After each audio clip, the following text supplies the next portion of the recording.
Dirt. Dirt TV, the latest celebrity news. Today on the Dirt, our reporter Justin chats with Savages star Benicio del Toro.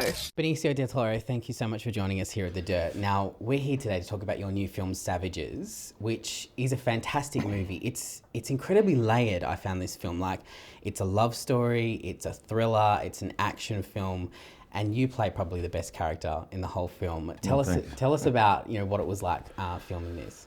Well, I think a lot of the credit goes to Oliver Stone, the director, the script, the book that it was based on, and and all the actors. It was fun. It was intense because there are some scenes that are very intense, especially when it comes to my character. But it was fun. It was fun to work with a young Hollywood group and work with actors that you admire, like in my case, like John Travolta and Salma Hayek, who got a chance to work with her in this picture. So it was a lot of fun.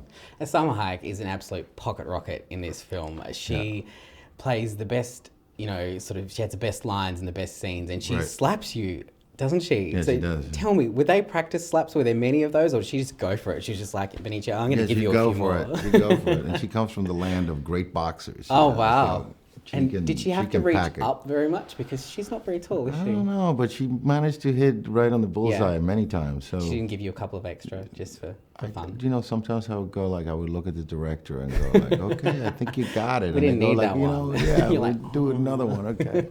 And also in the film, you do a scene with some whips, which is also quite intense. I wanted to know if if you can use those whips and if you were practicing a lot, or if it was sort of, made to look like you were. No, I did practice. I did. I never cracked a whip like that. It was kind of fun once you get the knack for it. It's kind of fun to crack the whip.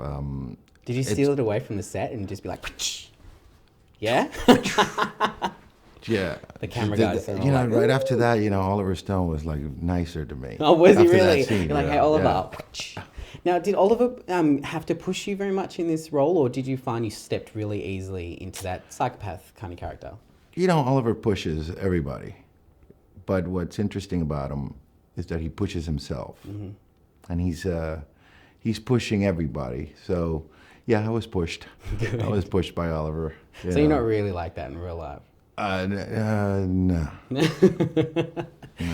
And one thing I have to talk about is love your character, but that hair, was that your hair? Or that was my hair. Oh, wow. That was a mullet and a half, can I tell you? So, hey, Went with it the is what it character, is. Well, it's like we're trying to look for this kind of look like a little bit like, a little retro, a little like from the 80s or late 70s or something like that. Absolutely. Yeah. And tell me, why will Aussies love this film? And we can talk about how great it was, but what would make them go and see it in the cinemas? Well, I think that it's a ride. It's a good ride. I think someone said that it's a bright or a daytime film noir because it's very bright and very colorful, but it's really a great film noir in every sense. It's layered. It's got beautiful boys and beautiful girls in it, so it's fun that way, and it's got John Travolta. It does have John Travolta in it, which he So- plays an awesome role in it as well. Yeah. He's kind of that. He's probably just as bad as your character is. I think he's the worst. Yeah, he's He's like the dodgy with he's everyone. the puppet master. Yeah, absolutely. I think he's a snaky guy. He is. And what would you do? Like, obviously, some of those scenes were quite intense that you were filming. There's, people getting shot and, all sorts of stuff going on. Is there something you would do afterwards to chill out so that you weren't continually in that zone of, I'm a mobster? And Well, let's say with the scenes that I had with Blake Lively, we would must have have a been laugh. awful. We would have a laugh, after, just make sure that we weren't believing what was going on, and at least me letting her know I wasn't believing what was going on. So, and I had a good time working with Blake because of that, because we had a good laugh. Yeah. And this is such an interesting theme, and it's quite removed from Australia. How real is it? Like, you know, I was kind of watching it going, wow, this stuff actually happens and there are people living their lives like this. Like, how real are the scenes and are the themes in this film?